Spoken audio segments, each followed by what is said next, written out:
When you're shopping for some quality aftermarket parts that fit right the first time, think TRQ.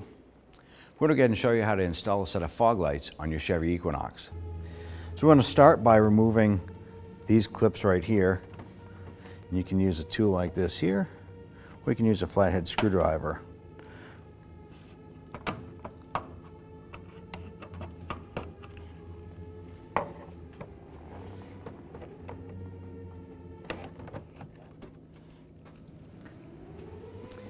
I'm going to move over to the other side.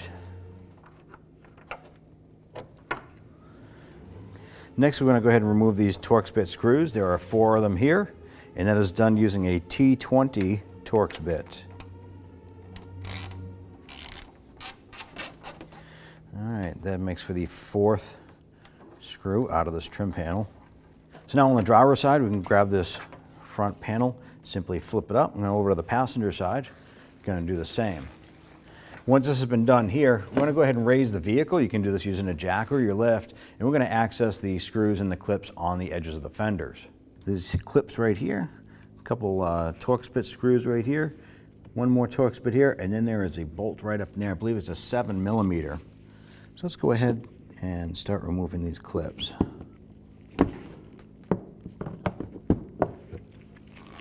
using the same T20 Torx bit on a 1/4-inch ratchet. So we're going to use a 7mm deep socket to get up inside to this bolt up in here.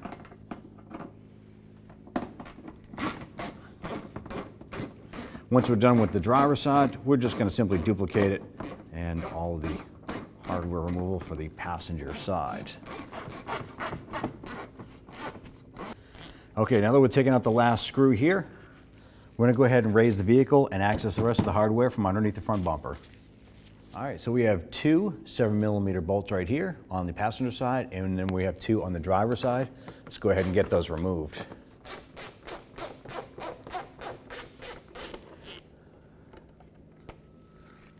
All right, now that we have the trim removed, we're going to put our fingers in here on the passenger side. Just give it a gentle tug out. You can see where the clips would mount in. We're going to go over to the driver's side and do the same. So I'm supporting the middle of the bumper with my left hand by the license plate area, and I got my fingers inside behind the fender well liner and the front bumper. I'm just going to give this a gentle pull.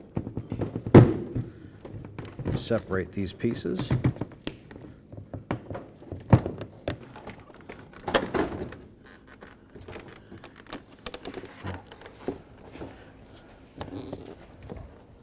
While supporting the bumper, we can simply rotate out the fog light bulbs if your vehicle is so equipped. So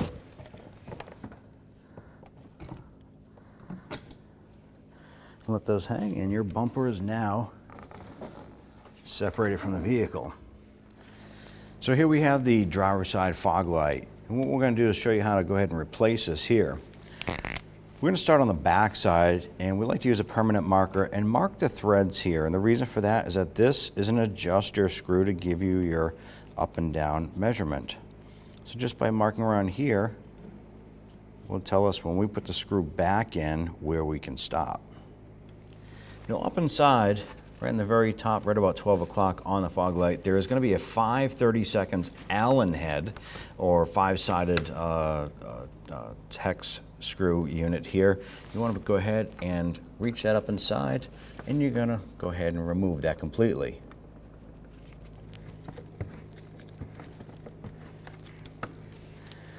Now there are 2 screws in the bottom of this lens unit.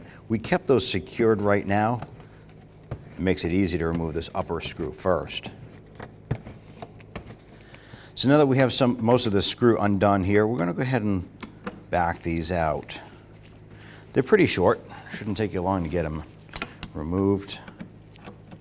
And these are a T20. Okay. I'm going to continue undoing this screw from the front side.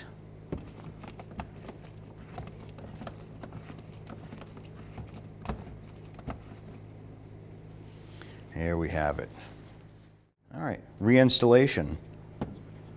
We have our adjuster screw right here. You can still see the blue permanent marker. And you're going to go ahead and simply line that up and start turning that in. And as you can see, that blue permanent marker is starting to approach, and we've got that marker right at the edge of that black clip right there. Right about there. I'm going to come back around to the back side here and reinstall those two T20 screws.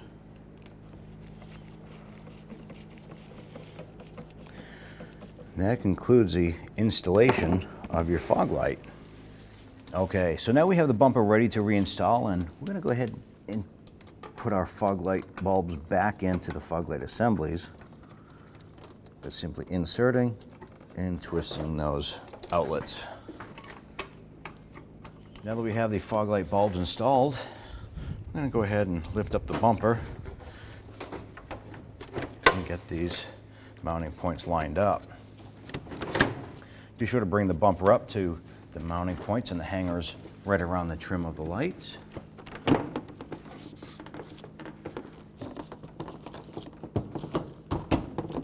Just going to get these lined up for now.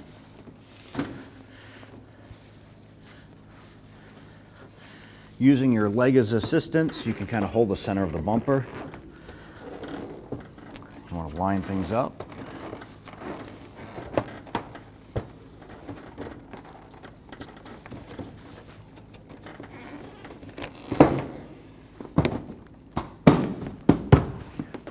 Gently work your way around and back over to the driver's side. This is where your bumper clips are going to mount right into the lip of the fender. Next step is go ahead and put it up in the air, and we're going to go ahead and make sure that all the trim pieces are lined up on the bottom, and then we'll start with our hardware. So right about here, you want to make sure that your fender liner, or your wheel well liner, matches up, and this side here works good. Going to do the same thing for the passenger side, and then we'll go ahead and grab our hardware. And now you can go ahead and reinstall your hardware on both sides.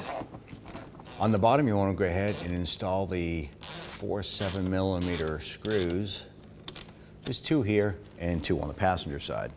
All right, using your T20, go ahead and put your screws in at the top of the bumper area. I'm going to go ahead and flip this trim cover over. And this is a spot where you require to install these black push pins. Notice that there is a notch in this here. This is a specific type of pin. You want to make sure that they line up. Don't force them together. Go ahead and install.